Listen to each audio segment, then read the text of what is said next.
మీ కష్టాలను తీర్చడానికి అపరిచితుడు వస్తున్నాడు. స్థలం నెహ్రూ స్టేడియం. సాయంత్రం 6 గంటలకి. ఆయన ఎవరు, ఎలా ఉంటారు, నలుపా ఎరుపా ఎవ్వరికీ తెలియదు. ఆయన ఏం చెప్తారా అని అందరితో పాటు మీడియా కూడా ఎంతో ఉత్కంఠతతో ఎదురు చూస్తోంది. చాలా టెన్షన్ గా ఉంది. మిగిలిన ప్రోగ్రామ్స్ ఆపండి. దీన్ని లేదు కావాలండి సార్. ఫ్రంట్ పేజ్ ఆపేయండి. ఇదే ప్రధాన వార్త. Stadium under control. Yes sir. డ్యూటీలో ఎంతమంది ఉన్నారు? 120 మంది sir. Commando forces in position sir. ఖచ్చితంగా చేజార్చుకుంటారు కదా? Yes sir. Sorry sir, call తొక్కారు. ఆ బాధలో పేరుతో పిలిచాను. ఇది నిన్నటి సింగపూర్. 1950లో సింగపూర్ ఇండియా కంటే పేద దేశంగా ఉండేది.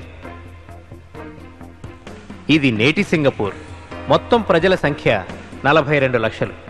644 కిలోమీటర్ల వైశాల్యం గల చిన్న దీవి. బెంగుళూరు కంటే చిన్న నగరం. ఒక సింగపూర్ పౌరుడి సగటు సంపాదన మనకంటే 25% ఎక్కువ. 80% మంది సొంత ఫ్లాట్ కలిగి ఉన్నారు. ఇది కేవలం 25 ఏళ్లలో చెందిన అభివృద్ధి. ఇది జపాన్. అధిక ఖనిజాలు, పెట్రోలు ఏవీ లేని భూకంపాల దేశం. 2వ ప్రపంచ యుద్ధంలో ధ్వంసమైన దేశం. 2 అణుబాంబులను గుండెలపై వేయించుకున్న దేశం. గడ్డిపోచు కూడా మొలవదని చెప్పబడిన దేశం ఈ రోజు ఓడల్లో వ్యవసాయం చేస్తోంది. నేడు ప్రపంచ ఆర్థిక స్థితిలో జపాన్ స్థానం ఏమిటి? 2వ స్థానంలో ఉంది. కొరియా, తైవాన్, మలేషియా మన చుట్టూ మనకంటే పేదవిగా ఉన్న తూర్పు ఆసియా దేశాలన్నీ ఈ రోజు మనకంటే ఎంతో అభివృద్ధి చెందాయి.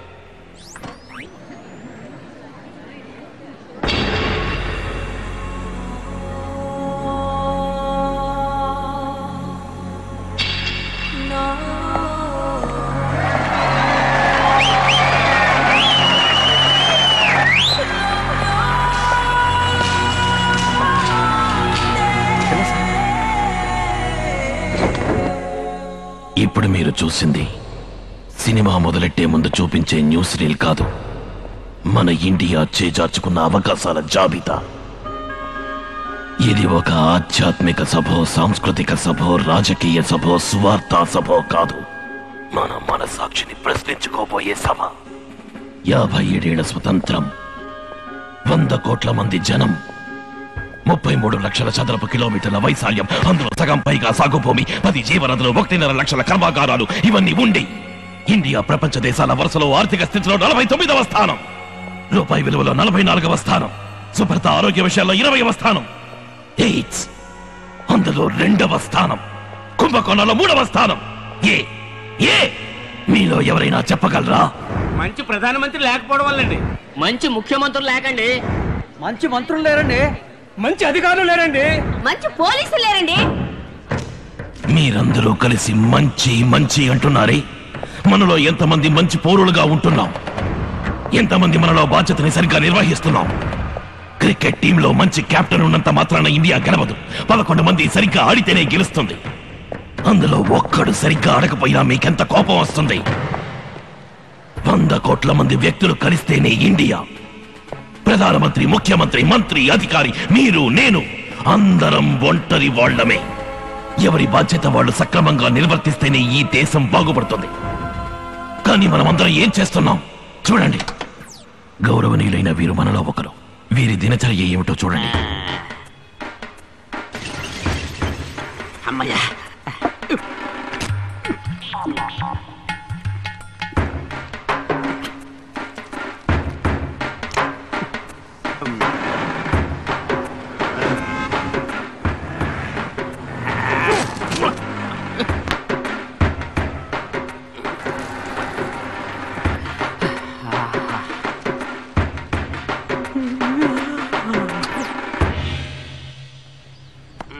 ఇక్కడేం చేస్తున్నారు? చూసి తెలవడల్లా రెస్ట్ తీసుకుంటా ఉన్నాను. ఏం చేసి రెస్ట్ తీసుకుంటున్నారు? రెస్ట్ తీసుకుని టైడే రెస్ట్ తీసుకుంటా ఉన్నాను. ఇంకే పనైనా చేస్తున్నారా? నా రేంజ్ తగ్గ పని దొరకల. మరి ఆదాయం? అవ్వ కమ్మరి పని, అమ్మ కూలి పని, ఒక్కోసారి అంట్లు కూడా తోముతా ఉంటది. ఖర్చులకి డబ్బులు ఇస్తారా?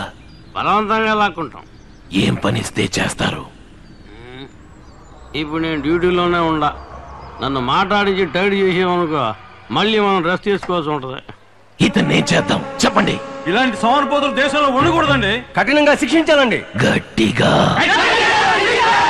అదే నేను చేసింది.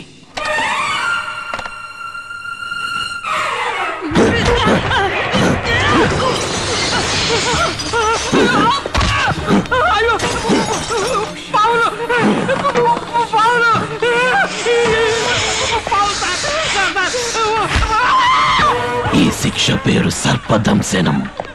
క్రమశిక్షణ లేకుండా, ఏ లక్ష్యము లేకుండా మృగాల్లా సంచరించే వాళ్ళకి నరకంలో విధించే శిక్ష.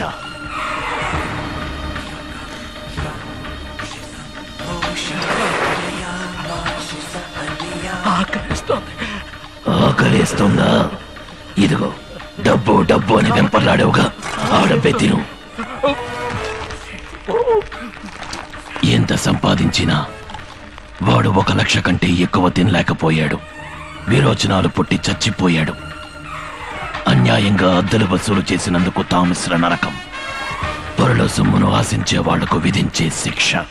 యాక్సిడెంట్లో దెబ్బలు తగిలినప్పుడు సహాయపడకుండా పోయిన వాడికి అంధకోపం. ఇచ్చిన డబ్బుకి మంచి భోజనం పెట్టని వాడికి కుంభీపాకం. నాణ్యత లేని వస్తువులు తయారు చేసిన వాడికి క్రిమి భోజనం. సాటివాడు దెబ్బలు తగిలిపడుంటే నిర్లక్ష్యం. మంచి భోజనం పెట్టడంలో నిర్లక్ష్యం. నాణ్యమైన వస్తువులు తయారు చేయడంలో నిర్లక్ష్యం. నిబంధనల్ని పాటించడంలో నిర్లక్ష్యం. డ్యూటీలో నిర్లక్ష్యం. ట్యాక్స్ కట్టడంలో నిర్లక్ష్యం. ఓటేయడంలో నిర్లక్ష్యం. ఓటేసిన వాళ్ళ మీద నిర్లక్ష్యం. ఇలా చిన్న చిన్న నిర్లక్ష్యాలని ఒక్కటై ఒక మెగా నిర్లక్ష్యమై అదే మన జాతీయ గుణమైపోయింది. మన రక్తంలో కలిసిపోయింది. అందుకే మనం ఇంకా పైకి రాకుండా ఇలాగే ఉండిపోయాం. నేను వదిలిపెట్టాను.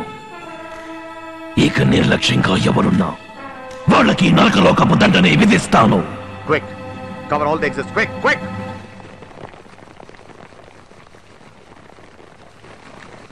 ఎక్స్క్యూజ్ మీ అపరిచితుడు గారు, ఎస్. ఇంత చిన్న తప్పులకి అంత పెద్ద శిక్ష? తప్పేమన్నా బనియన్ సైజా, స్మాల్, మీడియం, లార్జ్ అని రిజల్ట్ సైజ్ చూడండి, అన్ని ఎక్స్ట్రా లార్జే. అందుకని చంపుతారా? దీనికెవరు చంపుతారులే అన్న ధైర్యంతోనేగా ఇన్ని తప్పులు చేస్తున్నాం. అని మీరు చట్టాన్ని చేతిలో తీసుకుంటారా? మీరు చట్టాన్ని మీరచ్చు, నేను చట్టాన్ని చేతిలోకి తీసుకోకూడదా? మరి కోర్టులు పోలీస్ స్టేషన్లు ఎందుకున్నట్టు? ఉన్నాయి. 57 సంవత్సరాలుగా ఉన్నాయి. మరి ఎందుకు ఈ తప్పులన్నీ జరుగుతున్నాయి? హత్య, దోపిడీ, మానభంగాలకే కఠినమైన శిక్షలున్నాయని వాటిని మనం చేయడానికి జగ్గుతున్నాం. కానీ ఈ చిన్న చిన్న తప్పులు ఎవరికి తెలియబోయేది? తెలిసినా ఫైన్ కట్టి తప్పించుకోవచ్చు, దొరికినా లంచం ఇచ్చి వచ్చేయచ్చని ధైర్యంగా చేస్తున్నాం. నేను చెప్పింది విని తప్పు చేసేవాళ్ళు నొచ్చుకుంటారు. దేశం మీద శ్రద్ధ ఉన్న వాళ్ళు మెచ్చుకుంటారు. Sorry. Over. Any questions? Zoom. ఇప్పుడు మీరు చూసింది నాకు వచ్చిన మొదటి కంప్లైంట్కి ఇవ్వబడిన తొలి దండన. ఇంకో 24 గంటలు టైం ఇస్తున్నాను. చేసిన తప్పుల్ని సరిదిద్దుకోండి, లేదంటే నా వెబ్సైట్లో ఉన్న నేరస్తులందరినీ లిస్ట్ వేసి మరీ చంపుతాను. Okay guys, come on, shoot చేయకండి. అతను నాకు కావాలి, ప్రాణాలతో కావాలి. బయటికి వెళ్ళే గేట్లన్నీ క్లోజ్ చేయండి.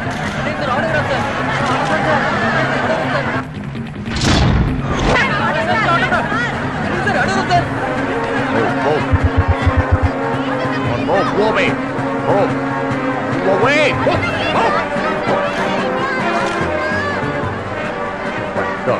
He's missing. చెప్పినట్టే చేజార్చుకున్నారు కదా.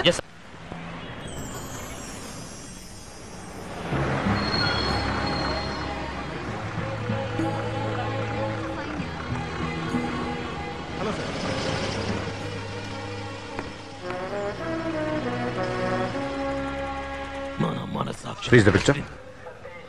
అతని జుట్టంతా గ్రాఫిక్స్ లో రిమూవ్ చేసి చూపించండి. ఓకే అపరిచితుడు.com ఏమైంది సార్? మొత్తం 1.5 లక్షల కంప్లైంట్లు ఉన్నాయి సార్. ఎవరెవరికి ఏ పనిష్మెంటో ఎక్కడో ఎప్పుడు విధిస్తాడో కనిపెట్టి వాడిని మార్టిస్ పట్టుకోవడం కష్టం సార్. ఓ పని చేయండి. ఎలాగో ఈ కంప్లైంట్స్ ని ఓపెన్ చేసి చదవడానికి కంప్యూటర్ ఒక ఫోన్ కనెక్షన్ కావాలి కదా. అవును సార్. అప్పుడు అతను ఏ ఫోన్ లైన్ నుంచి దీన్ని ఓపెన్ చేసి చదువుతున్నాడో చూడండి. అమ్మో,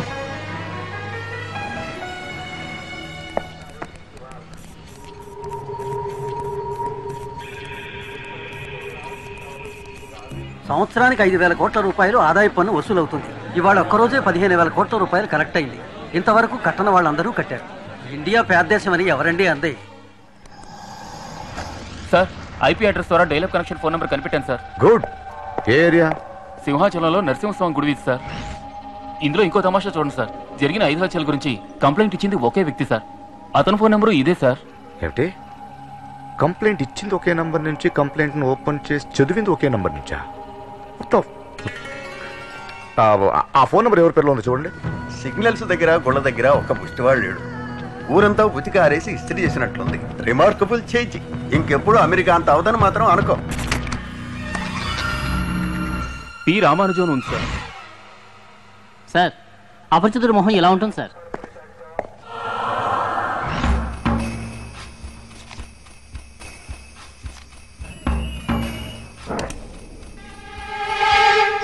మీ సందేహం తీరిందా? హ్యాపీయేగా? రామ రామ రామ అంటూ రామని చెప్పి పాడుదాం. రామ రామ రామ అంటూ రామని చెప్పి పాడుదాం. నామం నోటికి రాకపోతే కృష్ణ కృష్ణ కృష్ణ అంటూ రామని చెప్పి పాడుదాం. కృష్ణ కృష్ణ కృష్ణ అంటూ రామని చెప్పి పాడుదాం. నామం నోటికి రాకపోతే భక్తులతోటి చేరుదాం. నారాయణ నారాయణ నారాయణ అంటూ నామని చెప్పి పాడుదాం.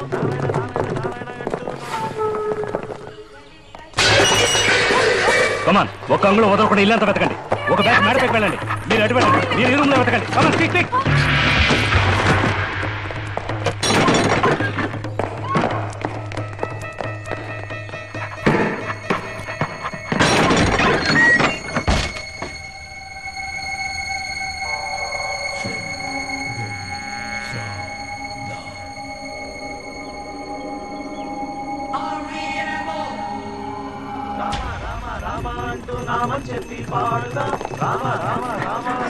ఇదేంటి ఇంతమంది పోలీసులు?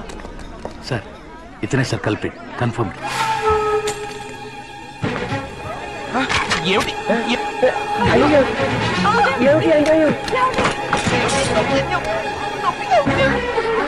ఎందుకు మా అబ్బాయి అరెస్ట్ చేస్తున్నారు? 5 హత్యలు చేశాడు క్రూరంగా. సార్ వీడు చిన్నప్పటి నుంచి నాకు తెలుసు. వీడు నా ఫ్రెండ్ రాము. నామం బ్లడీ రాస్కల్. వీడే అపరిచితుడు. ఏమిటి అవుతున్నారు? లేదు, ఛాన్స్ లేదు సార్. ఏదో తప్పు జరిగింది, మిస్టేక్. వీడు అమాయకుడు sir. Do you think I'm a fool? నేను కూడా నామం పెట్టుకున్నా. నేను అమాయకుడినా? I know my job.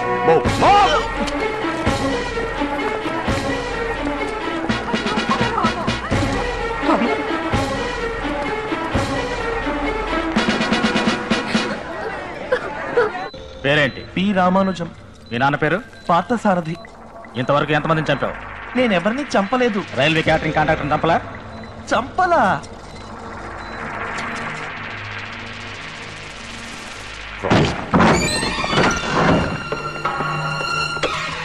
Polygraph test ని బట్టి అతను అబద్ధం చెప్పలేదు సార్. ఈ వైర్లు తీకేసి 10 నిమిషాలు నాకు వదిలేయండి. అన్ని నిజాలు తన్నుకుంటూ వస్తాయి.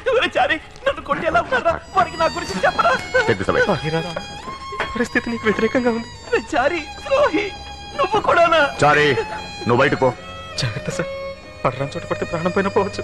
పొమ్మంటే నాకేం తెలియదు. ప్లీజ్. ఎరా నరగదండన పిలుస్తావా? పెద్ద యమధర్మ. మా అన్నయ్యకేంట్రా కుంభీపాకమా? ఎవరు మీ అన్నయ్య? నోటు మీద ఎవరో చేసిన తప్పుకి నన్ను ఎందుకు కొడుతున్నారు? ఇప్పుడు నేను విధిస్తాను నీకు నరకదండన.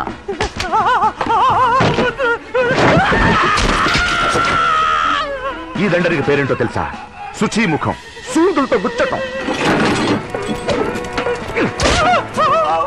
కొరడాతో కొట్టే దండనికి పేరేంటో తెలుసా? విశసనం.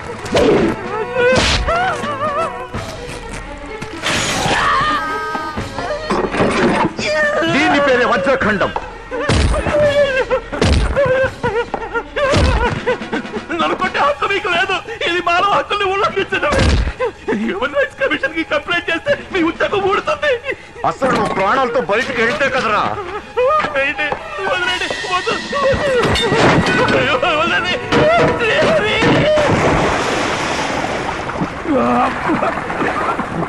దీని పేరేంటో తెలుసా? క్షారోదకం. ఉప్పు నీళ్ళలో పడేసి చిత్రవద చేయటం. వంటి మీద గాయాలు మండుతున్నాయా? మా అన్నయ్య వాళ్ళు ఎలా మండుంటుంది? బాగా మండుతోందా? 1 నిమిషం కూల్ చేస్తాను. ఇదేంటో తెలుసా? Rapid cooling by adiabatic change. Ice తో నిలుక్కుపోయి చచ్చిపోతావు.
బయటికి వచ్చావురా?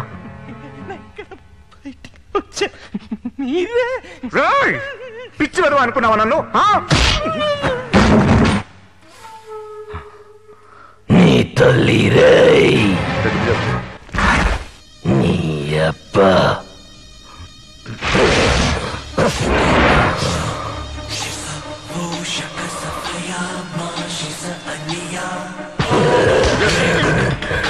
నేను చేసిన హత్యలకి రామానెందుకురా చిత్రవధ చేస్తావు?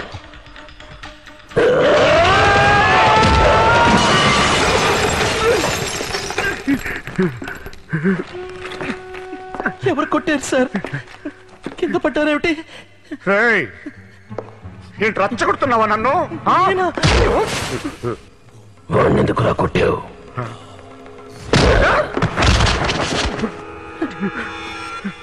ఇదేమిటి సార్? ముక్కులో వచ్చే రక్తం. ఎవరంటే ఈయన పట్టుకుని కొడుతున్నది? అయ్యో!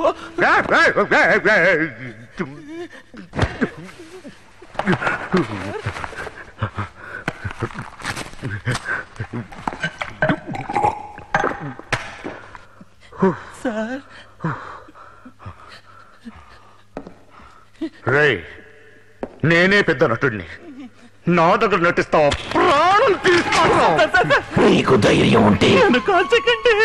నన్ను కాల్చరా? భగవంతుని సాక్షిగా 5 హత్యలు నేను ఎటువంటి తప్పు చేయలేదు. చేసింది నేనే. నన్ను బయటికి పోనివ్వండి సార్. రామాని బయటికి పంపరా. ఇరగదీసావు కదరా. ఎన్టీఆర్ని చూశాను, ఏఎన్ఆర్ని చూశాను, అమితాబ్ని చూశాను, కమల్ని చూశాను, కానీ నీలాంటి నటుడిని చూడలేదురా.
హత్యలు చేసింది మీరేనని నిస్సందేహంగా రుజువైంది. ఒప్పుకుంటారా మిస్టర్ రామానుజం? నిజంగా నేను చేయలేదు your honour. Sorry your honour. వీడిని నమ్మకండి యువర్ ఆనర్. వీడు సామాన్యుడు కాదు, మహానటుడు. రామానుజం శారీరకంగా ఒకే వ్యక్తిగా ఉన్న మానసికంగా ముగ్గురు వేరువేరు వ్యక్తులుగా ప్రవర్తిస్తుంటాడు. వారికి మల్టిపుల్ పర్సనాలిటీ డిజార్డర్. హత్యలు చేసింది రామానుజం కాదు, వారిలో ఉన్న అపరిచితుడు. చట్ట ప్రకారం శిక్షించే అవకాశం లేదు. Objection your honour. వైద్య శాస్త్రంలో ఉన్న కొత్త కొత్త పేర్లని చెప్పి కేసు కన్ఫ్యూజ్ చేస్తున్నారు. No no no no no no. MPD గురించి పూర్తి వివరాలు ఈ పుస్తకాల్లోనూ సీడీలోనూ ఉన్నాయి యువర్ ఆనర్. ఇది రామానుజాన్ని పరీక్షిస్తున్నప్పుడు తీసిన వీడియో. ఇచ్చే నీళ్ళల్లో పడి షాక్ కొట్టి చచ్చిపోయింది. కొంతమంది నిర్లక్ష్యం వల్ల ఆ రోజు నా చెల్లెలు చచ్చిపోయింది.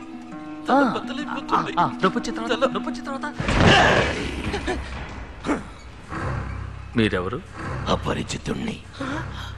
దీన్ని చూస్తే మీకేమనిపిస్తుంది? You crazy?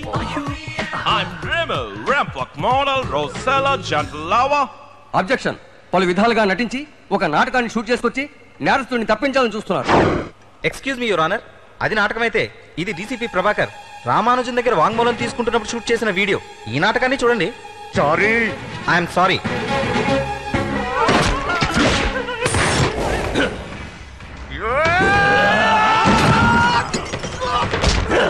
ఎవరండి ఈయన పట్టు కొడుతున్నది?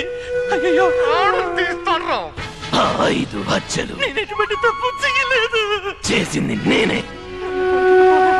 రాముని బయటికి పంపరా. జరిగిన హత్యలకి ఈ సామాజిక నిర్లక్ష్యం, అపరిచితుడనే మనోవైకల్యమే కారణం. అందుకని రామానుజాన్ని విడుదల చేయాలని సవినయంగా కోరుకుంటున్నాను. వద్దునన్నా వద్దు, దయచేసి నన్ను విడుదల చేయకండి.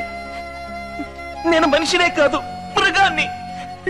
కనికరమే లేకుండా నా చేతులతో 5 హత్యలు. రాము, నువ్వు కాస్త ఊరుకుంటావా? నువ్వు కావాలనుకున్న చట్టానికి నువ్వు శిక్షించడం వీలు కాదు. లేదు నాన్న, నేను చేసింది తప్పే.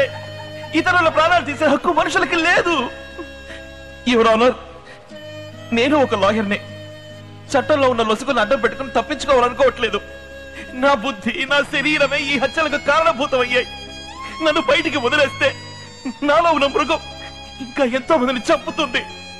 దయచేసి నన్ను చంపేయండి ప్లీజ్ యువర్ ఆనర్, ప్లీజ్.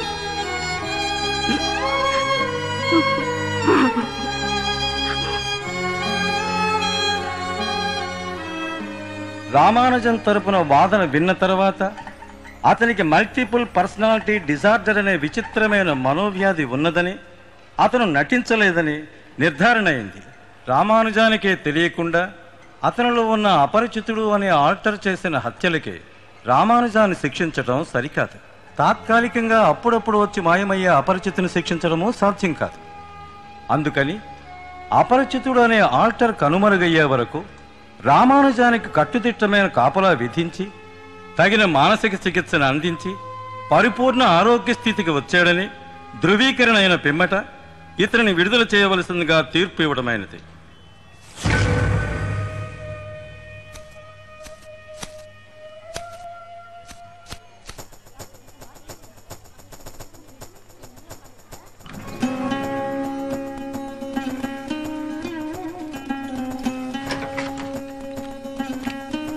మన రామవేనండి. అవునే, రామం. నాన్న చిరంజీవి, చిరంజీవి మన రామవేనే. చూసావా ఎంత లక్షణంగా ఉన్నాడు. How are you Nandini? Ramam రే చారి, ఎలా ఉన్నావురా ఇడియట్? నేను బానే ఉన్నాను. నువ్వెలా ఉన్నా? ఏమిటి? ఓరి దుర్మార్గులారా, రామం అని ఒకే ఒక్క మంచివాడు ఉండేవాడు. వాణ్ణి చెడగొట్టేసి నార్మల్ గా చేస్తారు కదరా. రామం, వెళ్ళేది హనీమూన్కి రా. తిరువయ్యారికి వెళ్ళేటప్పట్లాగా టార్చర్ చేయవు కదా. చేయను. భోజనం బాగుండకపోతే ఏం చేస్తావు? అడ్జస్ట్ అవుతాను. టాయిలెట్ క్లీన్ గా లేకపోతే? ముక్కు పూసుకుంటాను. ఫ్యాన్ తిరగకపోతే? ఫెయిల్తో తిప్పుతాను. శభాష్ రా, ఇప్పుడు నన్ను పర్ఫెక్ట్ ఇండియా.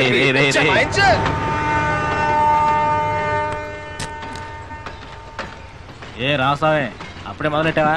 దీనికి వద్యం అది చూడాలా? మెల్లిగా. నీ బ్యాగులో భారీ తెచ్చావన్నమాట. ఎక్స్క్యూజ్ మీ, లేడీస్ కూడా ఉన్నారు ఇక్కడ. ఎక్కడికైనా వెళ్ళి తీసుకోవచ్చుగా? మీకు అంత కష్టంగా ఉంటే మీరే ఎక్కడికైనా వెళ్ళి కూర్చోండి. నందిని, మనం వేరే సీట్లో కూర్చుందాం. ట్రైన్లో మందు కొట్టడం తప్పురా.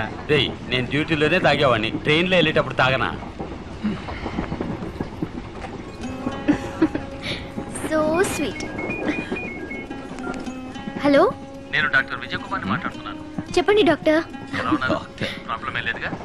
లేదు డాక్టర్. పోతే ఓ ముఖ్యమైన విషయం, ట్రీట్మెంట్ మొదలుపెట్టిన కొత్తలో అపరిచితుడు అడపాదడపా వచ్చి నన్ను బయటికి పంపడాన్ని పెద్ద గొడవ చేస్తుండేవాడు. అట్లీస్ట్ 2 ఏళ్లైనా అపరిచితుడు బయటపడకుండా ఉంటేనే రామన్ని రిలీజ్ చేస్తారు అని చెప్పాను. ఆ తర్వాత అపరిచితుడు రాలేదు. రామంగానే ఉన్నాడుగా ఇంకా? అవును డాక్టర్, ఇప్పుడు కూడా ఎదురుగా కూర్చుని ఒకడు తాగుతున్నాడు. చూసి శాంతంగా లేచి వేరే సీట్ కి తీసుకొచ్చాడు. He's completely all right doctor. That's nice to hear. Wish you happy married life. Thank you doctor.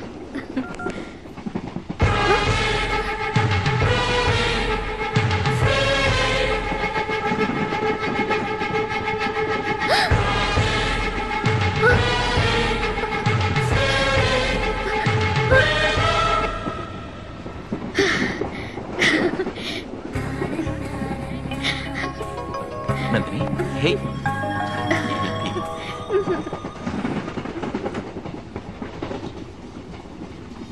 సర్వధర్మాన్ పరిత్యజ్య మామేకం శరణం వ్రజ అహం త్వాం సర్వపాపేభ్యో మోక్షయిష్యామి మా శుచః.